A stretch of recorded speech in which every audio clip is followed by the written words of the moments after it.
அந்த துவா தொழுகையில வரும்போதே நீங்க ஆமீன் சொல்றது கிடையாது. ஒன்று.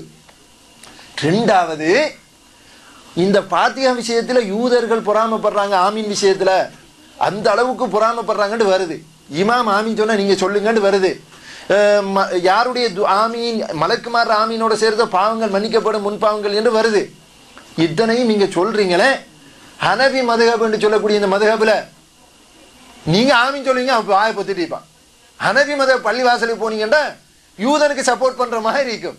இமாம் ஆமீன் சொல்றாரு, எல்லாரும் வாயை பொத்திட்டு இருக்கிறாங்க மௌனமா. ஏன்? யூதர்களுக்கு பங்கு கொடுக்குறீங்களா? நீங்க அவங்கள்ட்ட எப்பவாவது கேட்டீங்களா ஆமீன் சொல்றாரு, நீங்க ஏன் ஆமீன் சொல்றது கிடையாது, ஃபாத்திஹா ஓதினாரே என்று கேட்குறீங்களான்னு கேட்டா அப்படி கேட்பதும் கிடையாது. அப்ப என்ன நடக்குதுன்னு கேட்டா தொழுகையிலே அதை அவங்க பிராக்டிஸ் பண்றது கிடையாது. சஹாபாக்களுடைய பள்ளி வாசல்ல தொழுகையில ஆமீன் சொல்ற நேரத்தில் பள்ளி வாசல் அதிர்ந்தது ஹதீஸ்ல நாங்க பாக்குறோம். அப்ப இந்த ஹதீஸ் இருக்குது அபூதாவுதுல, நாங்க அதை வாழ்க்கையில நடைமுறைப்படுத்தணுமே கேட்டா அது ஒரு கூட்டம் செய்யாம இருக்கிறாங்க. தவறு தெளிவாக ஹதீஸ் வரும்போது கூட செய்றீங்கல்ல. அது போல நீங்க ஷாஃபின்னு சொன்ன குனூத் ஓதுறீங்க ஃபஜ்ர்ல, அவங்க கையை விட்டுட்டு இருக்கிறாங்க, ஆமீன்னு சொல்ல மாட்டாங்க. இதுக்கு எதிராக ஏதாவது கோஷம் போட்டார்களா? யாரும் கோஷம் போடுறது கிடையாது. ஏன்? மதுஹப் தோரணை வரும்போது ஹதீஸுக்கு முரணா இருந்தால் நீங்க ஏற்றுக்கொள்றீங்க. அப்ப நபிகள் நாயகம் ஸல்லல்லாஹு அலைஹி வஸல்லம் இந்த இடத்துல ஆமீன் சொன்னாங்களா, அந்த இடத்துல நாங்க ஆமீன் சொல்லணும். எந்த இடத்துல சொல்லலே சொல்ல தேவையில்லை. அதுதான் ஒரு அடிப்படை. அதையும் நீங்க தெரிஞ்சு கொள்ளணும். அதாவது துஆவுடைய ஒழுங்கில இன்று நடைபெறக்கூடிய கூட்டு துஆ, இது குர்ஆன் ஹதீஸுடைய அடிப்படையில் உண்மையில் நபிகள் நாயகம் ஸல்லல்லாஹு அலைஹி வஸல்லம் அவர்கள் காட்டவில்லை என்ற அந்த அடிப்படையை நாங்கள் புரிந்து கொண்டோம். திருமறை குர்ஆன் நமக்கு இதனுடைய ஒழுங்கை சொல்லித் தருகிறது, அது எப்படி செய்ய வேண்டும் என்பதையும் காட்டி தந்தோம்.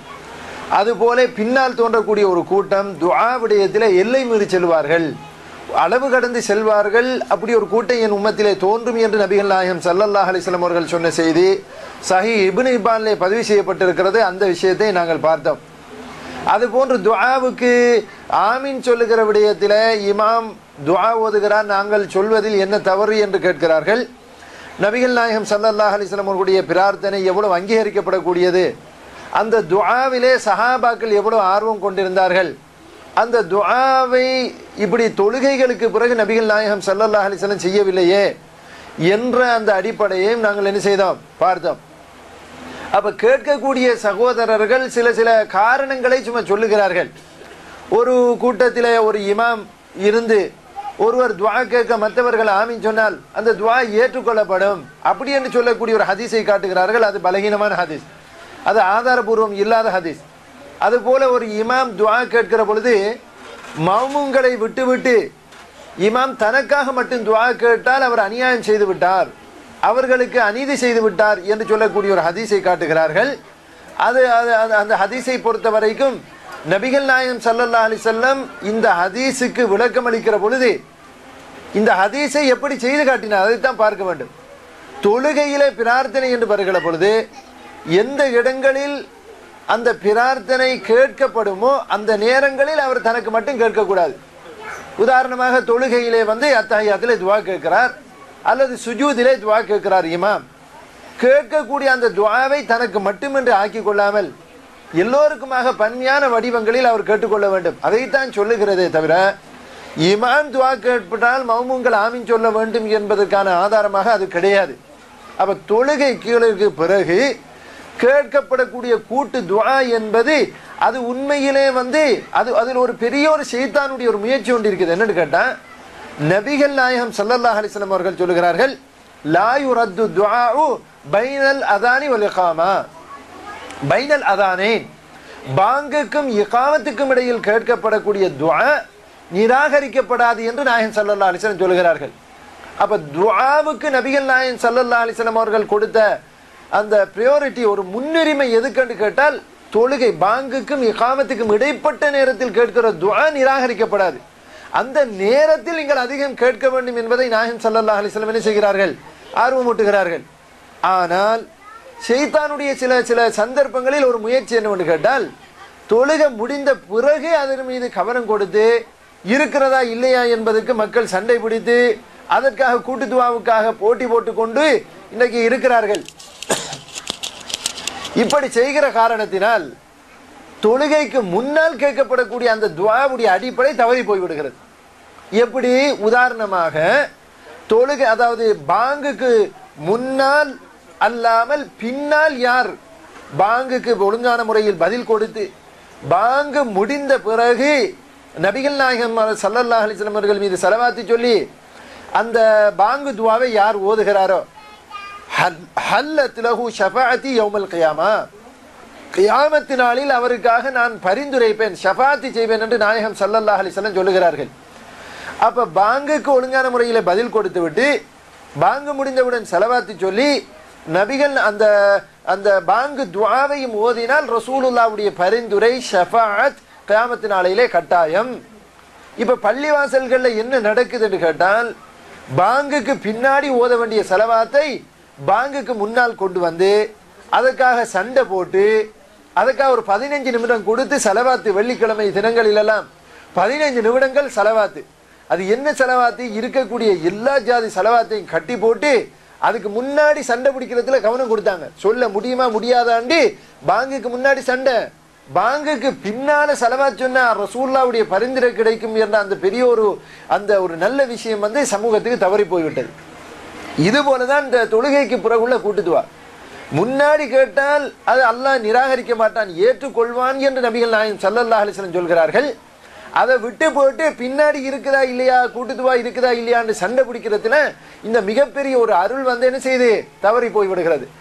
எனவே துஆ என்பது தொழுகைக்கு முன்னால் கேட்கப்படுவது தான் மிகவும் வரவேற்கப்பட்டது. அது கூட கூட்டு துஆ கிடையாது, ஒவ்வொருவரும் தனிப்பட்ட முறையில் அவர்கள் பிரார்த்திக்க வேண்டும். அதைத்தான் நபிகள் நாயகம் ஸல்லல்லாஹு அலைஹி வஸல்லம் அவர்கள் தன்னுடைய வாழ்க்கையில காட்டினார்கள்.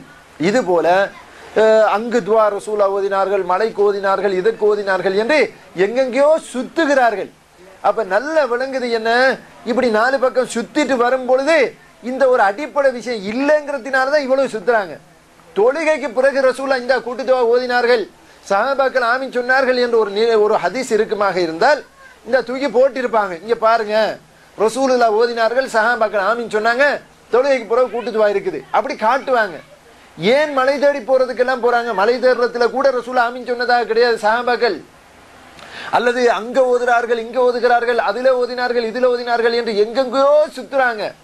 இவ்வளவு சுத்துவதற்கு காரணம் என்னன்னு சொன்ன, நேரடியாக அவர்களுக்கு அப்படி ஒரு ஹதீஸை காட்ட முடியாது. எனவே துஆ என்பது அவரவர் பிரச்சனையை சொல்லி ரகசியம் அல்லாஹ்ட்ட கேட்கணும்.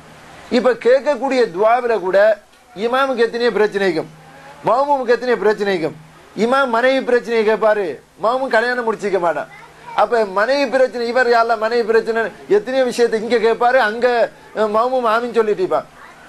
இதுக்கும் அதுக்கும் சம்பந்தமே கிடையாது. அல்லாஹ்விடத்துல அவரவர் பிரச்சனையை சொல்லி தான் அவரவர் கேட்கணும். அப்ப வித்தியாசமான எத்தனையோ பிரச்சனை அதை வெளியே சொல்லவும் முடியாது.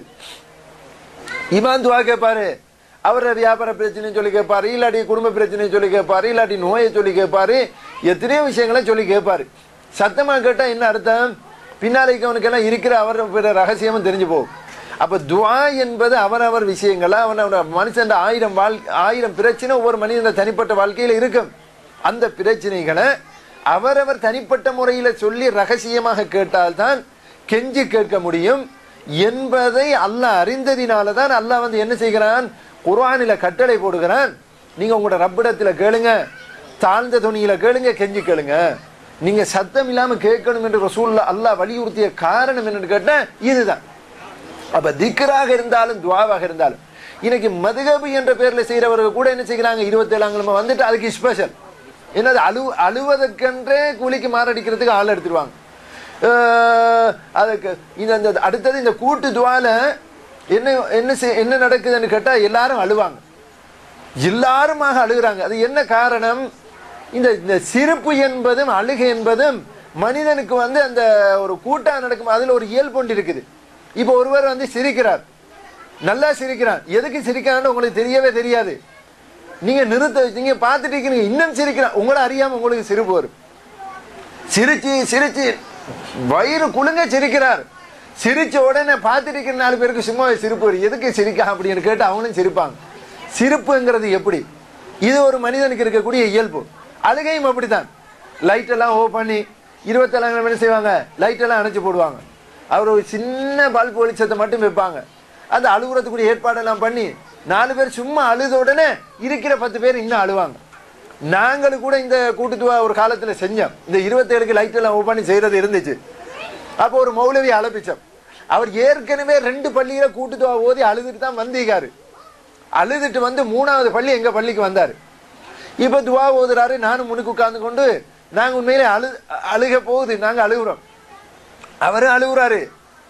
முடிந்த பிறகு அவரை அறைக்கு கூட்டிட்டு வந்து அவருக்கு தேநீர் அதை வந்த விருந்தாளியே ஒரு தேநீர் அதை இதை கொடுத்துட்டோம். கொடுத்த பிறகு அந்த நட்புல சொல்றாரு, நான் இப்பதான் 2 பள்ளியில துவா கேட்டு இரவு 27 கிழமை டேர்னிக்குத இத்தனை மணி